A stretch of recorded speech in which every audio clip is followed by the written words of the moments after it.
Hola amigas y amigos, saludos cordiales en Conversando desde casa y que nos están observando desde las plataformas digitales de tu medio digital Voces del Sur. Hoy tenemos un importante tema que conversar y es que el país está en pie de lucha no solo por la pandemia del COVID-19, sino que a esto se le suma otra pandemia, el recorte al presupuesto a la educación superior. Para esto tenemos desde Quito a nuestro invitado Sebastián Tamayo, tesorero de la FEUE de Quito.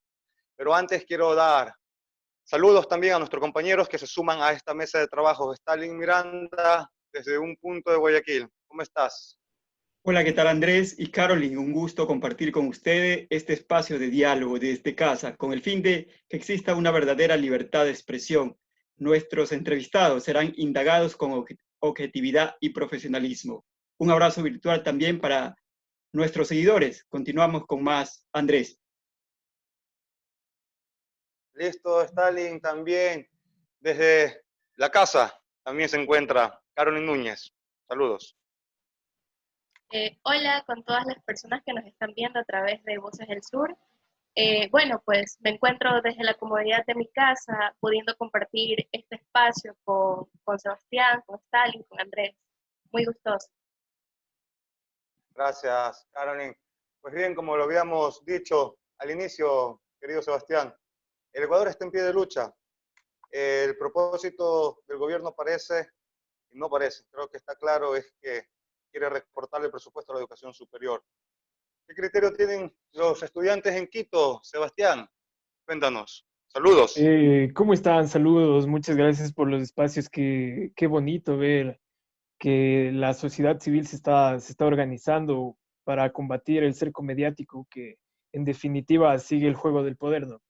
Les comento que la reacción inmediata, vamos a retroceder una semana atrás, el lunes a primera hora de la anterior semana, con la directiva de la FEUE nos autoconvocamos, elaboramos una propuesta bastante trabajada en la que exponíamos el tema jurídico de por qué es inconstitucional, así como los antecedentes que desembocan ahora en el tema de la educación o con la educación, tomando en cuenta de que desde hace un año ya se anunciaban recortes presupuestarios, que el año anterior se desvincularon a cerca de 25,000 funcionarios públicos, que el presupuesto para el año 2019 se redujo en 1.425 millones de dólares.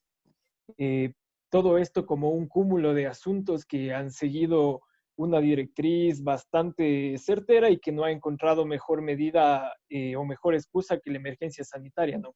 Entonces, a raíz de ello, exponiendo todos estos antecedentes, consideramos que atentar contra el recurso económico de la universidad pública consiste en todo un entramado que culmina con reducción de la profesionalización que garantiza la mano de obra barata, porque al ser jóvenes sin título tienen un amparo más para decir, bueno, les pago menos. Un segundo punto que también es una oferta laboral en el mercado joven, porque el joven universitario, el joven aspirante a la universidad pública que no consiga su cupo porque el presupuesto a largo plazo va a reducir el número de bancas en la universidad, va a ser un joven de 18 años que se va a integrar a la fuerza laboral, al mercado laboral. Entonces, como un acto propositivo, nosotros elaboramos también algunas directrices que consideramos que van en pro de la mayoría de los ecuatorianos y no en beneficio de los 270 grupos económicos del Ecuador. Como les comentaba, la directiva, nos autoconvocamos como directiva considerando que el peligro inminente del coronavirus, el tema este también del estado de excepción y llegamos a Carondelet para hacer la entrega física, pero ante la situación que nos encontramos, nos redijeron a los canales electrónicos donde realizamos el envío. Decirles que desde acá tenemos un rechazo constante contra el recorte presupuestario, así como para el resto de medidas económicas que consideramos, como reitero, van en pro de los sectores, grupos económicos, empresariales y financieros, así como el tema del proyecto de ley humanitario. Quieren configurar un mecanismo que garantice la mano de obra bajo condiciones que sean pro para la empresa, ¿no? Ok, Sebastián, yo te quería hacer una pregunta muy puntual. Ustedes como representantes de los estudiantes universitarios, ¿qué es lo que le están exigiendo al gobierno? Lo que exigimos, creo que todos los ecuatorianos, nuestros derechos, el cumplimiento de la Constitución. Eh, Hay que tomar en cuenta que, como muchos jurisconsultos definen, la Constitución es la ley de leyes, es la norma de las normas. Entonces, transgredir con un discurso, amparados en un discurso de pandemia, porque no somos ciegos ante la crisis económica, la crisis sanitaria, pero lo que nosotros sacralizamos es cómo utilizan este discurso para cumplir con una agenda preestablecida por las multilaterales, por ejemplo, y cómo a raíz de ello, con el tema de los acuerdos, por ejemplo, que es el capítulo 5 del proyecto de ley humanitaria, se pretende instalar una norma sin norma. Si bien se dice los acuerdos, pero también se menciona, se estipula, pero no se aclara cuáles van a ser las capacidades de negociación del empleado frente a las del empleador. Entonces, todos estos temas en conjunto, tomados como un todo de la coyuntura, que no es algo que deberíamos parcializar, como el recorte presupuestario, el atentado contra los trabajadores, sino todo suma a un solo contexto.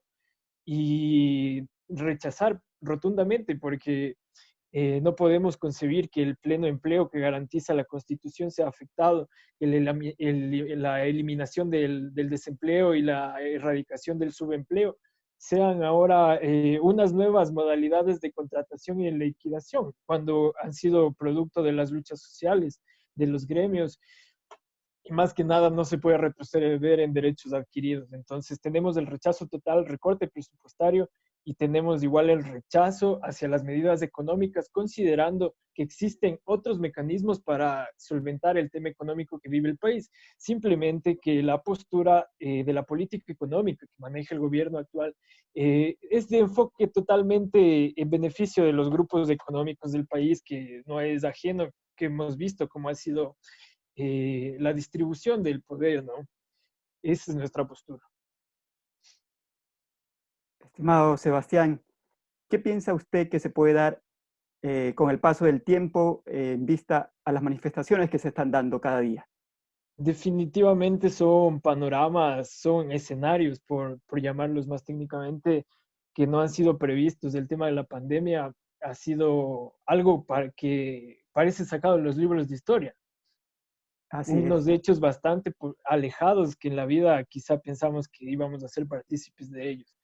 Eh, Definitivamente la toma de la calle y la toma de plazas ha sido un acto simbólico que ha garantizado los procesos sociales, las revoluciones a lo largo de la historia. Eh, lo que sí cabe mencionar es que el primer paso lo dimos los estudiantes.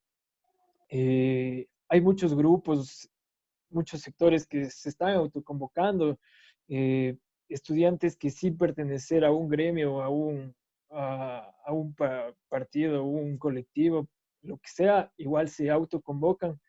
Es un acto muy heroico porque han desafiado el tema de la posible represión, porque no olvidemos que estamos en estado de excepción. Entonces, ese es un tema. Y el otro tema es la emergencia sanitaria, ¿no? El tema del coronavirus, el riesgo que se tiene al exponerse.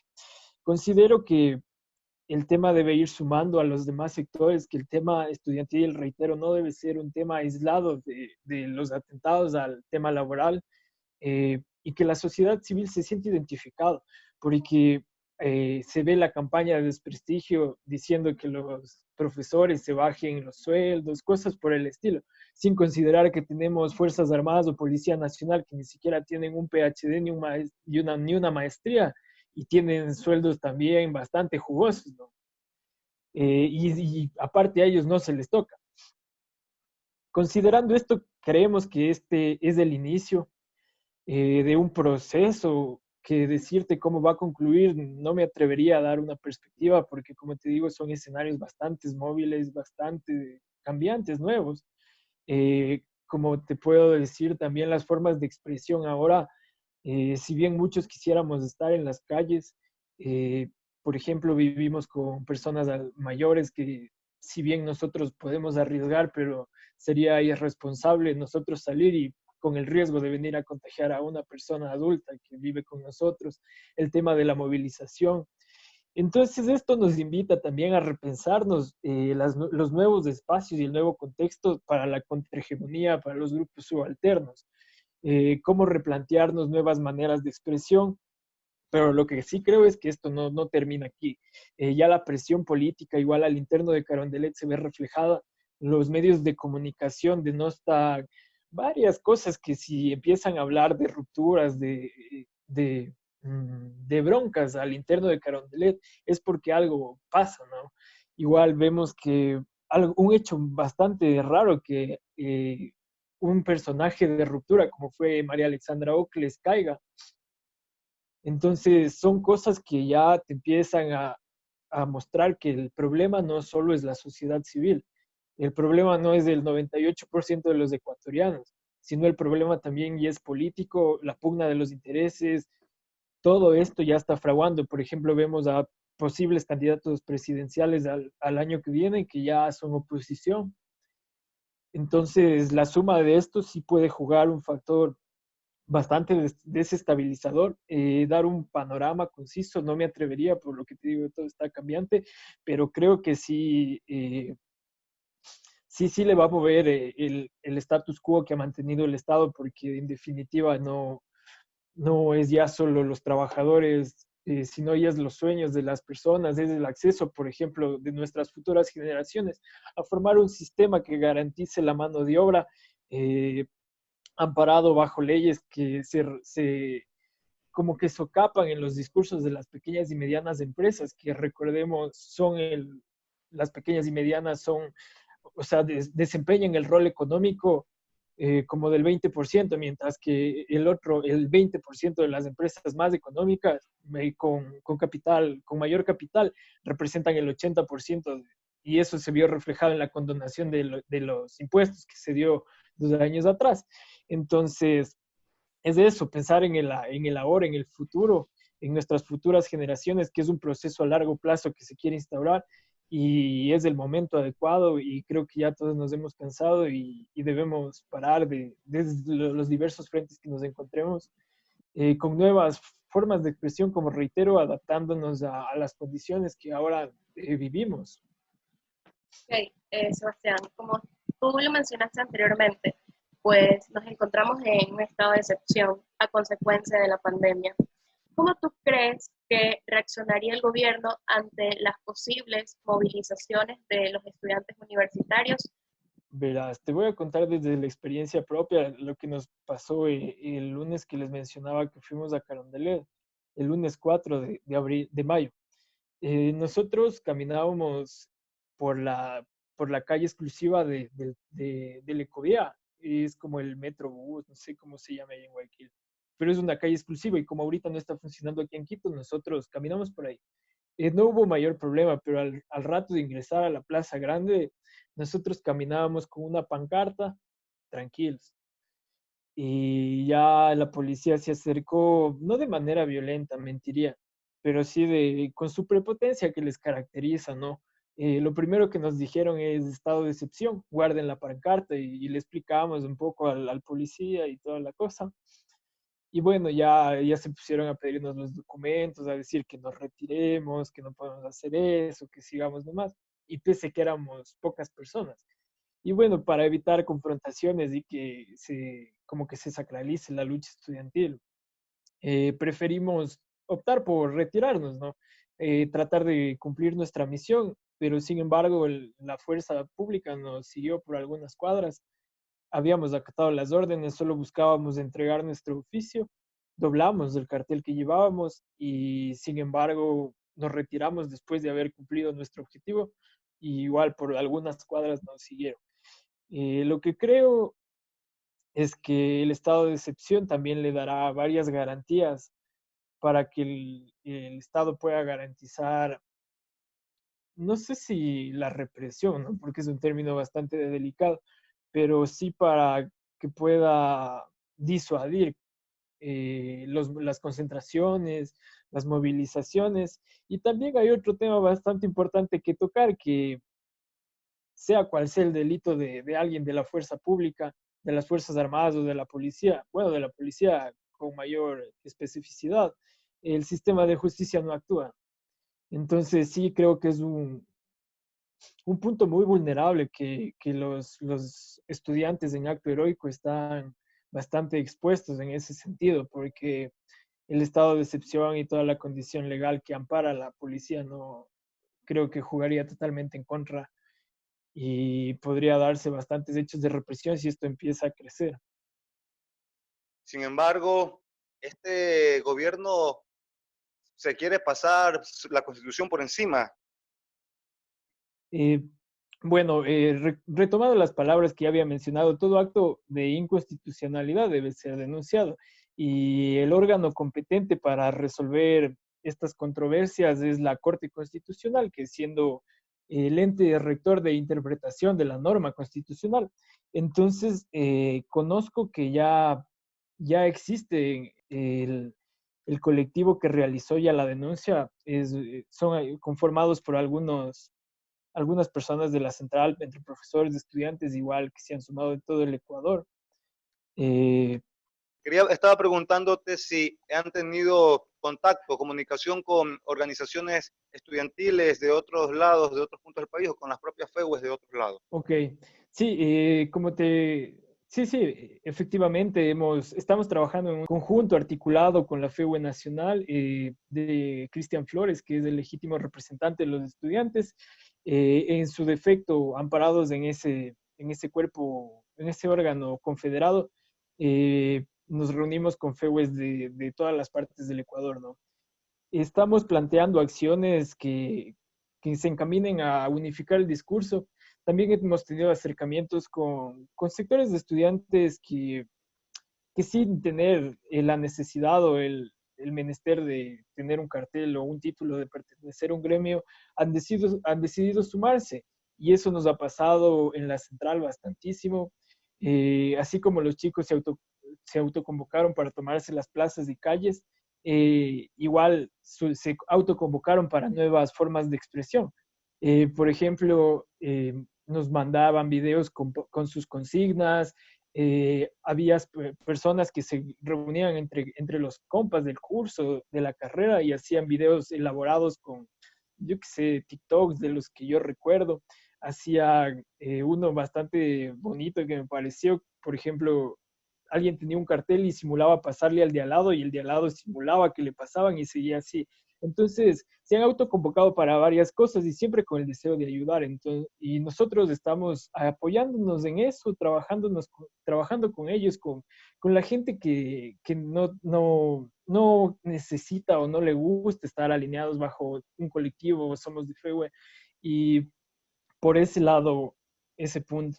Por el otro lado, también el tema de la unidad dentro de los sectores políticos de la Universidad Central es un poco complejo, porque hay gremios que en efecto guardan consecuencia con sus consignas, pero también hay partidos políticos enquistados en la universidad pública que quieren adueñarse de cada efecto que vaya a causar un shock mediático para ganar algunos segundos en las cámaras de televisión, y considerando que muchos ya han sido candidatos a parlamentarios andinos, para concejales, y bueno, ahora como ya se acercan las seccionales, quizá también sus intereses devengan por ese lado. Entonces, hablar de una unidad así como tal de toda la universidad será posible solo cuando todos se arriesguen a bajar las banderas políticas, dejar sus intereses de lado, como bastantes sectores del gremio estudiantil lo están haciendo. También tenemos conocido que usted han hecho un llamado a los colegios de abogados y federaciones nacionales de abogados y grupos académicos para que de manera integral puedan unirse y pedir también la mayor fuerza para demandar en instancias legales la violación a la Constitución con respecto al tema de la educación.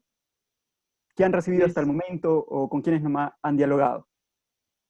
Hemos dialogado con varios sectores. La FEUE de Quito al menos somos una directiva que tiene bastante independencia, siempre guardando los principios que nos unen como gremio, ¿no? Entonces, chuta, ha habido acercamientos con colectivos en defensa, eh, con colectivos que están, quiero decirte el nombre completo ya, por ejemplo, Acción Jurídica Popular. Ellos son los que instalaron la demanda en la Corte Constitucional. Entonces, nuestro compañero Eric Barba, vicepresidente, él es abogado ya, él ha estado gestionando la contribución de un amicus curiae de todas las personas que se quieran sumar. Un poco eso por el tema legal. En los últimos tiempos igual se está analizando temas en cortes internacionales, ya sumándonos al tema de las autoridades, o sea, ya respaldándonos no solo en los estudiantes, sino también en las autoridades y con un legado propositivo, no solo decir, no nos oponemos y hacer, ¿cómo se diría? Oposición ciega, ¿no? Entonces queremos respaldar nuestras solicitudes y nuestros requerimientos en derecho y buscando la mayor unidad que se pueda lograr tanto en estudiantes y en autoridad. Así es, Sebastián. Para ya ir finalizando, tu reflexión, querido Sebastián, también ya para cerrar este segmento conversando desde casa. Muchas gracias también de antemano. Muchas gracias. La reflexión más esencial que quisiera hacer es que no tomemos el tema de la oposición como un hecho polarizado, que leamos todos los acontecimientos que se han dado con mayor énfasis estos 2, 3 meses, pero que vienen dándose desde hace 2 años atrás, que todo lo que se quiere configurar es un sistema que que vaya en contra de la mayoría de los ecuatorianos, un poco regresando a las condiciones o a las nociones con las que se concebía el desarrollo en la época que irrumpieron las transnacionales aquí en el Ecuador. Eso llamar a la unidad, a bajar las banderas políticas, en esta etapa ya es un proceso que nos afecta a todos y todas. Ya no es si tú eres opositor, si todos estamos metidos en la misma vaina. Y eso, a seguir en la lucha propositiva siempre, repensar las maneras de expresión y de protesta para acompañar también la movilización en la calle. Listo, mi querido Sebastián, ha sido un placer tenerte aquí como invitado en este segmento conversando desde casa, lo que la tecnología ahorita nos ha permitido. Así es también, me despido también con nuestros compañeros de trabajo. Stalin, desde casa. Por supuesto, Andrés, ha sido un gusto también compartir este espacio con Sebastián y con Carolyn. Y mi reflexión sería en decir pues que da mucha pena, pero sin embargo el cuello de botella que enfrenta hoy la educación superior es que existe gran preocupación en las autoridades y por qué no decir en los estudiantes y la familia. Entonces, todos debemos sumar estos esfuerzos para sacar adelante a nuestro país porque lo necesita. Muchas gracias. Carolyn Núñez, desde tu casa. Bueno, agradecerte, Sebastián, por el tiempo que nos brindaste en este tipo de conversatorio. La verdad es muy grato escucharte, porque eres un joven, entonces eso va a llegar a muchas personas en realidad. Un joven muy preparado y bueno, me despido y no olviden suscribirse a nuestro canal y a nuestras redes sociales.